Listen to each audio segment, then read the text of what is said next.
Hello friends, welcome to my channel. ಎಲ್ಲರೂ ಹೇಗಿದ್ದೀರಾ? ಎಲ್ಲರೂ ಚೆನ್ನಾಗಿದ್ದೀರಾ ಅಂತ. ಸೊ ನಾನು ಕೂಡ ತುಂಬಾ ಚೆನ್ನಾಗಿದ್ದೀನಿ. ಇವತ್ತು ನನ್ನ ವಿಡಿಯೋದಲ್ಲಿ ನನ್ನ 2 ಸಿ ಸೆಕ್ಷನ್ ಎಕ್ಸ್ಪೀರಿಯನ್ಸ್ನ ನಿಮ್ಮ ಜೊತೆ ಶೇರ್ ಮಾಡ್ಕೊಳ್ತಾ ಇದ್ದೀನಿ. ಹಾಗೆ ಒಬ್ಬರು ನನಗೆ ಇನ್ಸ್ಟಾಗ್ರಾಮಲ್ಲಿ ಕೇಳಿದ್ರು, ನಿಮ್ಮ ಒಂದು ಸೆಲ್ಫ್ ಬಾಣಂತನ ಹೇಗಿದೆ ಮತ್ತು ಈಗ ನೀವು ಫುಡ್ ಹೇಗೆ ತಗೊಳ್ತಾ ಇದ್ದೀರಾ, ಸೊ ಅದ್ರ ಬಗ್ಗೆ ಹೇಳಿ ಅಂತ ಹೇಳ್ಬಿಟ್ಟು.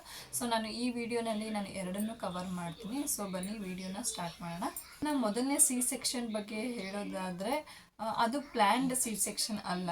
ಯಾಕಂದರೆ ನಾನು ನಾರ್ಮಲ್ ಡೆಲಿವರಿ ಮಾಡಿಸ್ಕೊಳ್ಬೇಕು ಅಂತ ಹೋಗಿದ್ದು, ಬಟ್ ನನಗೆ ಇಂಡ್ಯೂಸ್ ಮಾಡಿದ್ರು ಕೂಡ ನನಗೆ ಪೇಯ್ನ್ ಬರಲಿಲ್ಲ. ಸೊ ಆದ್ದರಿಂದ ಸಿ ಸೆಕ್ಷನ್ ಮಾಡಬೇಕಾಗಿತ್ತು. ಮಗು ಏನೋ ಮೋಷನ್ ಮಾಡ್ಕೊಂಡಿದೆ ಅಂತ ಹೇಳಿದ್ರು ಡಾಕ್ಟ್ರು. ಬಟ್ ಅದೇ ಏನೋ ಸಿ ಸೆಕ್ಷನ್ ನಮಗೆ ಎಮರ್ಜೆನ್ಸಿ ಸಿ ಸೆಕ್ಷನ್ ಮಾಡಿದ್ರು.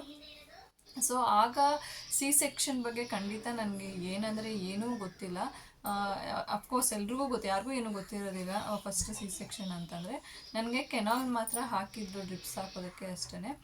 ಇನ್ನು ಯೂರಿನ್ ಪಾಸ್ ಮಾಡೋಕ್ಕೆ ಕೆಥಟರ್ ಏನು ಹಾಕಿರಲಿಲ್ಲ.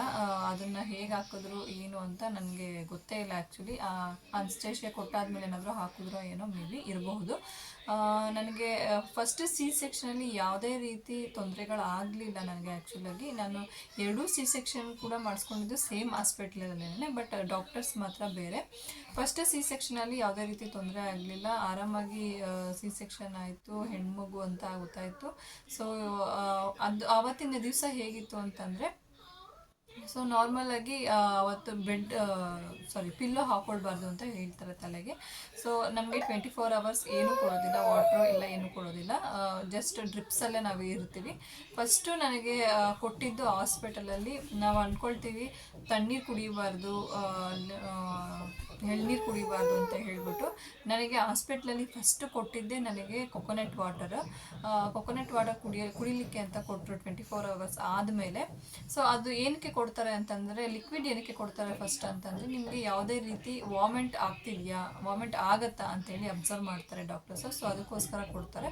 ಸೊ ನನಗೆ ಎಳ್ನೀರು ಕೊಟ್ಟರು, ನಾನು ಎಳ್ನೀರು ಕುಡಿದೆ, ಯಾವುದೇ ರೀತಿ ನನಗೆ ವಾಮಿಟ್ ಆಗಲಿಲ್ಲ. ಆಮೇಲೆ ನನಗೆ ಫುಡ್ ಅಲ್ಲಿಂದನೇ ಹಾಸ್ಪಿಟಲಿಂದನೇ ಬರ್ತಿತ್ತು. ಮತ್ತು ಆಗಾಗ ಬಂದು ಡಾಕ್ಟರ್ಸು ಕರೆಕ್ಟಾಗಿ ಬ್ಲೀಡಿಂಗ್ ಆಗ್ತಿದೆಯಾ ಅಂತ ಕೇಳ್ತಿದ್ರು. ಮತ್ತು ಗ್ಯಾಸ್ ಪಾಸ್ ಆಗಬೇಕು, ಇದು ಮೇಯ್ನ್ ತುಂಬಾ ಇಂಪಾರ್ಟೆಂಟು. ಸಿ ಸೆಕ್ಷನ್ ಆದಾಗ ಇಂಥ ಒಂದು ಲಿಮಿಟ್ ಅವರ್ಸ್ ಇರುತ್ತೆ. ಸೊ ಆ ಅವರ್ಸ್ ಒಳಗಡೆ ನಮಗೆ ಗ್ಯಾಸ್ ಪಾಸ್ ಆಗಬೇಕು. ಗ್ಯಾಸ್ ಪಾಸ್ ಆಗಲಿಲ್ಲ ಅಂತಂದರೆ ಪ್ರಾಬ್ಲಮ್ ಆಗುತ್ತೆ, ಇದು ಮೇಯ್ನ್ ಇಂಪಾರ್ಟೆಂಟು. ಸೊ ಅದೆಲ್ಲ ಏನೂ ಪ್ರಾಬ್ಲಮ್ ಇರಲಿಲ್ಲ, ಚೆನ್ನಾಗಾಯಿತು. ಇನ್ನು ಹಾಸ್ಪಿಟ್ಲಿಂದನೇ ನನಗೆ ಊಟ ಕೂಡ ಬರ್ತಾಯಿತ್ತು. ನಾರ್ಮಲ್ ಊಟ ಕೊಡ್ತಾಯಿದ್ರು, ದೋಸೆ, ಇಡ್ಲಿ ಈ ಥರ. ಚಪಾತಿ ಎಲ್ಲ ಏನೂ ಕೊಡ್ತಾ ಇರಲಿಲ್ಲ. ಮತ್ತು ರೈಸ್ ಕೊಟ್ಟರು ತುಂಬ ಗಟ್ಟಿಯಾಗಿ ಮಾಡ್ತಾ ಇರಲಿಲ್ಲ, ತುಂಬ ಮೆತ್ತಗೆ ಮಾಡ್ತಾಯಿದ್ರು. ಕಿಚಡಿ ಕೊಡ್ತಾಯಿದ್ರು. ಮತ್ತು ನಾವು ಮೊಸರನ್ನ ತೊಗೊಳ್ಬಾರ್ದು ಅಂತ ಹೇಳ್ತಾರೆ ನನಗೆ ಹಾಸ್ಪಿಟ್ಲಲ್ಲಿ ಮೊಸರನ್ನು ಸಹ ಕೊಡ್ತಾಯಿದ್ರು. ಮತ್ತು ಎಲ್ಲ ರೀತಿ ಫ್ರೂಟ್ಸ್ ಸಹ ಕೊಡ್ತಾಯಿದ್ರು, ಯಾವುದೇ ಫ್ರೂಟ್ಸ್ ಮಿಸ್ ಮಾಡ್ತಾ ಇರಲಿಲ್ಲ ಅವರು. ಅಂದರೆ ವಾಟರ್ ಮೆಲನ್ನು ಕೊಡ್ತಾಯಿದ್ರು, ಮಸ್ಕ್ ಮೆಲನ್ ಕೊಡ್ತಾಯಿದ್ರು, ಆ್ಯಪಲ್ ಕೊಡ್ತಾಯಿದ್ರು. ಸೊ ಎಲ್ಲ ರೀತಿ ಫ್ರೂಟ್ಸ್ನೂ ಕೊಡ್ತಾಯಿದ್ರು. ಸೊ ನೆಕ್ಸ್ಟು ಆವತ್ತಿನ ದಿವಸನೇ ನಮಗೆ ಹೇಳ್ತಾರೆ, ಎದ್ದು ನೀವು ವಾಕ್ ಮಾಡಿ ಅಂತ. ಸೊ ಆ ಒಂದು ಫಸ್ಟ್ ವಾಕ್ ಇದೆಯಲ್ಲ, ಅದಂತೂ ಹಾರಿಬಲ್ ವಾಕ್ ಅಂತಲೇ ಹೇಳ್ಬಹುದು. ಯಾವ ರೀತಿ ಇರುತ್ತೆ ಅಂತಂದರೆ ಪ್ರಾಣನೇ ಹೋಗ್ತಿರುತ್ತೆ ಅನಿಸುತ್ತೆ. ಸೊ ಆ ರೀತಿ ಇರುತ್ತೆ. ಜಸ್ಟ್ ಏನು ಹೇಳ್ತಾರೆ, 2 ವಾಕ್ ಅಷ್ಟೇ. 2 days ನಾವು ಎದ್ದು ಓಡಾಡೋಷ್ಟೊತ್ತಿಗೆ ಅದು ನಮಗೆ ಸರಿ ಹೋಗುತ್ತೆ. ಬಟ್ ಆ ಫಸ್ಟ್ ವಾಕ್ ಇದೆಯಲ್ಲ, ತುಂಬಾ ಹಾರಿಬಲ್ ಆಗಿರುತ್ತೆ. ಅದನ್ನು ನಾವು ಹೇಗೆ ಬೇಗನೆ ರಿಕವರಿ ಮಾಡ್ಕೊಳ್ಬೋದು ಅಂತಂದರೆ, ಕೆಲವರು ಸಿ ಸೆಕ್ಷನ್ ಆದಾಗ ಹಿಂಗೆ ಬಗ್ಗಿ ನಡೀತಾರೆ, ಹಿಂಗೆ ಬಗ್ಗಿ ನಡ್ಕೊಂಡು ಹೋಗ್ತಾ ಇರ್ತಾರೆ, ನಮ್ಮ ಕೈಯಲ್ಲಿ ನಡೆಯೋಕ್ಕಾಗ್ತಾ ಇಲ್ಲ, ಸ್ಟಿಚಸ್ ಪೇಯ್ನ್ ಆಗ್ತಾಯಿವೆ ಅಂತೇಳಿ. ಹಾಗೆ ಮಾಡಬಾರ್ದು, ಸ್ಟ್ರೈಟಾಗಿ ಹಿಂಗೆ ನಿಂತ್ಕೊಂಡು ನಡಿಬೇಕು. ಇದು ನನಗೆ ಆ್ಯಕ್ಚುಲಿ ಫಸ್ಟ್ ಸಿ ಸೆಕ್ಷನಲ್ಲಿ ನನಗೆ ಗೊತ್ತಿರಲಿಲ್ಲ. ನನಗೆ ಈ ಸೆಕೆಂಡ್ ಸಿ ಸೆಕ್ಷನ್ ಆದಮೇಲೆ ಗೊತ್ತಾಗಿದ್ದು. ಸೊ ಫಸ್ಟ್ ಸಿ ಸೆಕ್ಷನ್ ಈ ಥರ ಹೋದ. ಸೆಕೆಂಡ್ ಸಿ ಸೆಕ್ಷನಲ್ಲಿ ಏನಾಯಿತು ಅಂತಂದರೆ, ಎಲ್ಲನೂ ಪ್ರಾಬ್ಲಮ್ಮೇ ಆಯಿತು. ಸೆಕೆಂಡ್ ಸಿ ಸೆಕ್ಷನಲ್ಲಿ ಕೆನಾಲ್ ಹಾಕಬೇಕಾದ್ರೂ ಕೂಡ ನನಗೆ 2 ಕಡೆ ಚುಚ್ಚಿಬಿಟ್ರು. ಮತ್ತು ಯೂರಿನ್ ಪಾಸ್ ಮಾಡುವಾಗ ಕೆಥಟರ್ ಹಾಕಬೇಕಾದ್ರೂ ಕೂಡ ಕರೆಕ್ಟಾಗಿ ಹಾಕಲಿಲ್ಲ. ಅಲ್ಲಿ ನನಗೆ ಪೇಯ್ನ್ ಮಾಡಿಬಿಟ್ರು. ಈಗಲೂ ಸಹ ನನಗೆ ಯೂರಿನ್ ಪಾಸ್ ಮಾಡುವಾಗ ಪೇಯ್ನ್ ಬರ್ತಾಯಿದೆ. ಸೊ ಅವೆಲ್ಲ ತುಂಬಾ ಕೇರ್ಫುಲ್ಲಾಗಿ ಹ್ಯಾಂಡಲ್ ಮಾಡಬೇಕಾಗತ್ತೆ. ಮತ್ತು ಅನಸ್ಟೇಷಿಯಾ ಕೊಡಬೇಕಾದ್ರೂ ಅಷ್ಟೇ. ಅದು ಅನಸ್ಟೇಷಿಯಾ ಕೊಟ್ಟಿದ್ದೆ ನನಗೆ ಪ್ರಾಬ್ಲಮ್ ಆಯಿತು ಆ್ಯಕ್ಚುಲಿ, ನಾನು ಮುಂದೆ ಹೇಳ್ತಾ ಹೋಗ್ತೀನಿ. ಆ್ಯಂಡ್ ಅದು ಅನಸ್ಟೇಷಿಯಾ ಕೊಡೋದು ಪ್ರಾಬ್ಲಮ್ ಯಾಕೆ ಆಯ್ತು ಅಂತಂದರೆ, ನಾನು ಕೂಡ ಸಪೋರ್ಟ್ ಮಾಡಲಿಲ್ಲ, ನಾನು ಕೂಡ ಧೈರ್ಯವಾಗಿ ಇರಲಿಲ್ಲ. ಯಾಕೆ ಅಂತ ಹೇಳ್ಬಿಟ್ಟು ನಾನು ಹಿಂದಿನ ಬ್ಲಾಗಲ್ಲಿ ನಾನು ನಿಮ್ಮ ಜೊತೆ ಶೇರ್ ಮಾಡ್ಕೊಂಡಿದ್ದೀನಿ. ತುಂಬಾ ನಾನು ನರ್ವಸ್ ಆಗೋಗಿದ್ದೆ. ಸೊ ಅದರಿಂದ ಸ್ವಲ್ಪ ಪ್ರಾಬ್ಲಮ್ ಆಯಿತು. ಸೊ ಈ ಸರಿ ಸಿ ಸೆಕ್ಷನಲ್ಲಿ ಏನಾಯಿತು ಅಂತಂದರೆ, ನನಗೆ ತುಂಬಾ ಚೆನ್ನಾಗಿ ಫೀಲ್ ಆಗ್ತಿತ್ತು. ಅವ್ರು ಹಿಂಗೆ ನಮ್ಮನ್ನ ಎಳೆದಾಡೋದು. ಹೆಂಗೆ ಎಳೆದಾಡ್ತಿರ್ತಾರೆ ಅಂತಂದರೆ ಅದು ಸ್ಟಿಚಸ್ ಹಾಕುವಾಗ ಆ ಥರ ಒಂಥರ ಫೀಲ್ ಆಗುತ್ತೆ. ಅದು ಏನೋ ಬಟ್ಟೆನ ಹಾಕೊಂಡು ಹೊಲ್ದಂಗೆ ಇರುತ್ತೆ. ಸೊ ಅದು ನನಗೆ ಫೀಲ್ ಆಗ್ತಿತ್ತು, ತುಂಬಾ ಕಷ್ಟ ಆಯಿತು. ಮತ್ತು ಎಲ್ಲ ಹೊಲಿಗೆ ಎಲ್ಲ ಹಾಕಿದ್ಮೇಲೆ ನನ್ನನ್ನು ಒಂದು 2 hours ಅಬ್ಸರ್ವೇಷನಲ್ಲಿ ಇಟ್ಟಿದ್ರು. ಸೊ ಅಬ್ಸರ್ವೇಷನಲ್ಲಿ ಇಟ್ಟು ಕರ್ಕೊಂಡು ಬಂದರು. ನನಗೆ ಆ್ಯಸ್ ಯೂಶ್ವಲ್ ಗೊತ್ತಿರುತ್ತೆ ಪಿಲ್ಲೋ ಹಾಕ್ಕೊಳ್ಬಾರ್ದು ಅಂತ. ಸೊ ಪಿಲ್ಲೋ ಹಾಕ್ಕೊಳ್ಬೇಡಿ ಅಂತ ಹೇಳಿದರು, ಹಾಕ್ಕೊಂಡಿರಲಿಲ್ಲ. ಬಟ್ ಈ ಸರಿ ಏನಾಯಿತು ಅಂತ ಗೊತ್ತಿಲ್ಲ. ಮತ್ತು ಮಾರನೇ ದಿವಸ ಹಿಂಗೆ ಎದ್ದು ಕುತ್ಕೊಳ್ಳುವಾಗೆಲ್ಲ ನನಗೆ ಇದೆಲ್ಲ ಫುಲ್ಲು ತಲೆಯೆಲ್ಲ ಪೇಯ್ನ್ ಬರ್ತಾಯಿತ್ತು. ಅಂತ ತಲೆಯೆಲ್ಲ ಇಷ್ಟು ಫುಲ್ಲು ಪೇಯ್ನ್ ಬಂದ್ಬಿಡುತ್ತಾ ಇತ್ತು ತಲೆ, ಮತ್ತು ಇಲ್ಲೆಲ್ಲ ಪೇಯ್ನ್ ಬರ್ತಾಯಿತ್ತು. ಕತ್ತು ಅಲ್ಲಾಡ್ಸೋಕೆ ಆಗ್ತಿರ್ಲಿಲ್ಲ. ತುಂಬಾ ಭಯ ಆಯಿತು. ಮತ್ತು ಡಾಕ್ಟರ್ಸ್ಗೆ ಫೋನ್ ಮಾಡಿ ಕೇಳಿದ್ವಿ ಈ ಥರ ಹಿಂಗೆ ಆಗ್ತಿದೆ ಅಂತೇಳಿ. ಮತ್ತು ಅನಸ್ಟೇಷಿಯಾ ಡಾಕ್ಟ್ರು ಬಂದರು.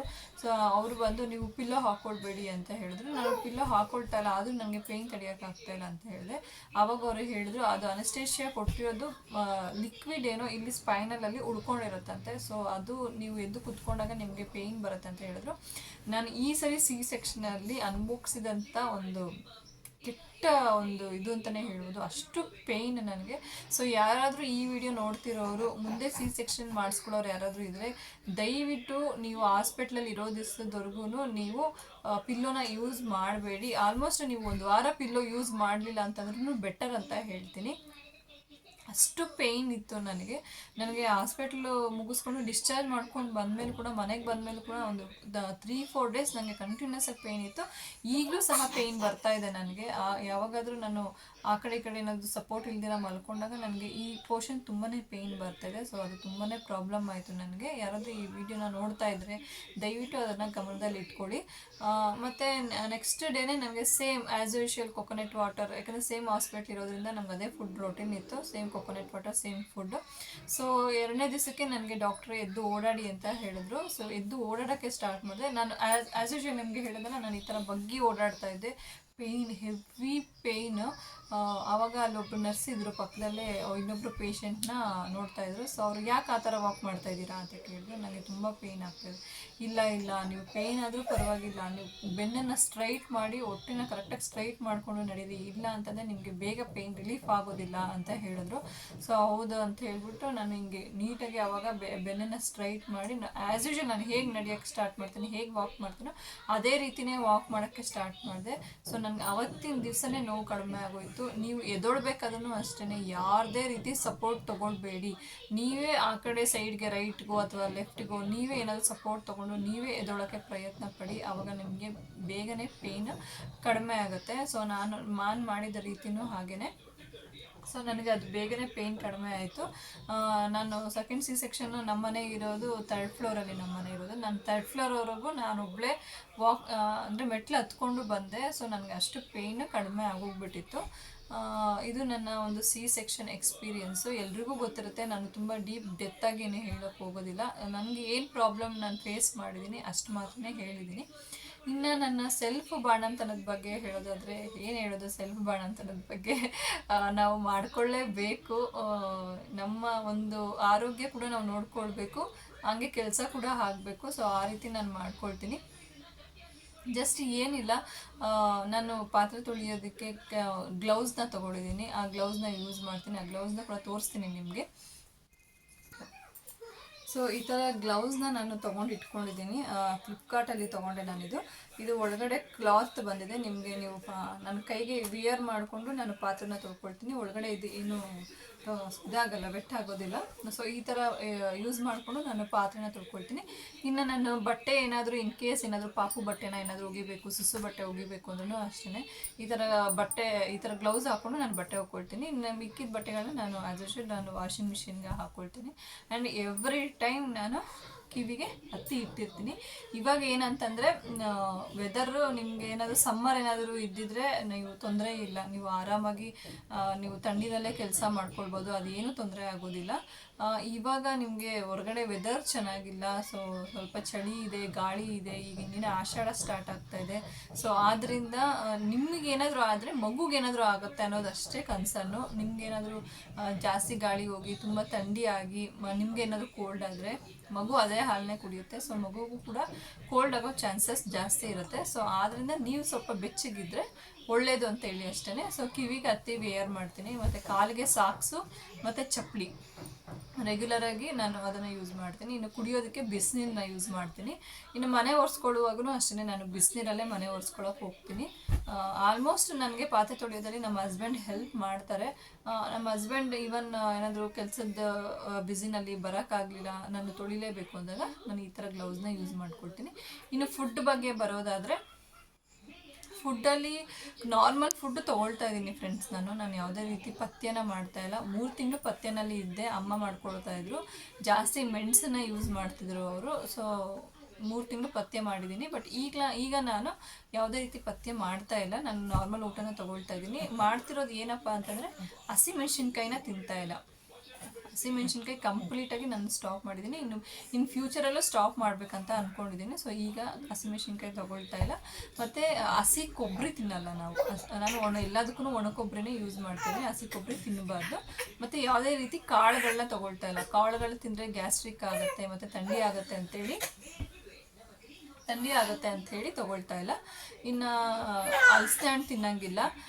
ಮತ್ತು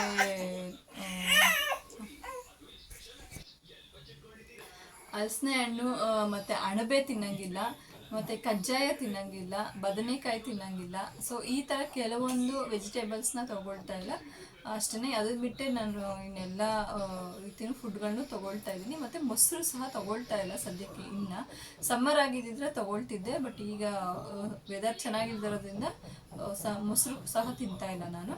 ಇಷ್ಟೇ. ಜಾಸ್ತಿ ಆವಾಗವಾಗ ನಾನು ಮೆಣಸು ರಸನ ಮಾಡ್ಕೊಳ್ತಾ ಇರ್ತೀನಿ. ಮೆಣಸನ್ನ ಜಾಸ್ತಿ ಯೂಸ್ ಮಾಡ್ತೀನಿ. ಮತ್ತು ಎಲ್ಲದಕ್ಕೂ ಚಿಲ್ಲಿ ಪೌಡ್ರನ್ನ ಯೂಸ್ ಮಾಡ್ತೀನಿ. ಹಸಿಮೆಣ್ಸಿನ್ಕಾಯಿನ ಯೂಸ್ ಮಾಡ್ತಾಯಿಲ್ಲ. ಇದು ಮೇಯ್ನ್ ಇಂಪಾರ್ಟೆಂಟು. ನೀವು ಹಸಿಮೆಣ್ಸಿನ್ಕಾಯಿನ ಯೂಸ್ ಮಾಡಬಾರ್ದು. ಯಾಕಂದರೆ ಮಗುಗೆ ಗ್ಯಾಸ್ಟ್ರಿಕ್ ಆಗುತ್ತೆ, ಲೂಸ್ ಮೋಷನ್ ಆಗುತ್ತೆ. ಸೊ ಆದ್ದರಿಂದ ಹಸಿಮೆಣ್ಸಿನ್ಕಾಯಿನ ಯೂಸ್ ಮಾಡಬೇಡಿ. ಇಷ್ಟೇ ಅಂದ್ಕೊಳ್ತೀನಿ ಫ್ರೆಂಡ್ಸ್. ಇನ್ನು ಯಾವುದೇ ರೀತಿ ಫುಡ್ಡಲ್ಲಿ ನಾನು ಯಾವುದೇ ರೀತಿ ಲಿಮಿಟನ್ನು ಇಟ್ಕೊಂಡಿಲ್ಲ. ಎಲ್ಲ ಥರ ಫುಡ್ಡನ್ನು ಕೂಡ ತೊಗೊಳ್ತಾ ಇದ್ದೀನಿ. ಎಲ್ಲ ರೀತಿ ಫ್ರೂಟ್ಸ್ಗಳನ್ನೂ ಕೂಡ ತೊಗೊಳ್ತಾ ಇದ್ದೀನಿ ಅಷ್ಟೇ. ಸೊ ನಿಮಗೆ ಈ ವಿಡಿಯೋ ಇಷ್ಟ ಆಗಿದೆ ಅಂತ ಅಂದ್ಕೊಂಡಿದ್ದೀನಿ ಫ್ರೆಂಡ್ಸ್. ನಿಮಗೆ ಏನೇ ಡೌಟ್ಸ್ ಇದ್ದರೂ ನನಗೆ ಕಮೆಂಟ್ ಸೆಕ್ಷನಲ್ಲಿ ಕಮೆಂಟ್ ಮಾಡಿ. ನಾನು ಖಂಡಿತ ಅದ್ರ ಬಗ್ಗೆ ವಿಡಿಯೋ ಮಾಡ್ತೀನಿ. ಒಂದು ಪ್ರೆಗ್ನೆನ್ಸಿ ವಿಡಿಯೋ ಆಗಿರ್ಬೋದು ಅಥವಾ ಬಾಣಂತನದ ಬಗ್ಗೆ ಆಗಿರ್ಬೋದು, ಯಾವುದೇ ರಿಲೇಟೆಡ್ ಏನೇ ನಿಮಗೆ ಡೌಟ್ಸ್ ಇದ್ರೂ ನನಗೆ ಕಮೆಂಟಲ್ಲಿ ತಿಳಿಸಿ. ಖಂಡಿತ ನಾನು ಅದ್ರ ಬಗ್ಗೆ ವಿಡಿಯೋ ಮಾಡ್ತೀನಿ. ನಿಮಗೆ ಈ ವಿಡಿಯೋ ಇಷ್ಟ ಆಗಿದೆ ಅಂತ ಅಂದ್ಕೊಂಡಿದ್ದೀನಿ. ಇಷ್ಟ ಆಗಿದ್ದರೆ ಲೈಕ್ ಮಾಡಿ, ಶೇರ್ ಮಾಡಿ, ಹಾಗೆ ಸಬ್ಸ್ಕ್ರೈಬ್ ಮಾಡ್ಕೊಳ್ಳಿ friends. Thank you so much.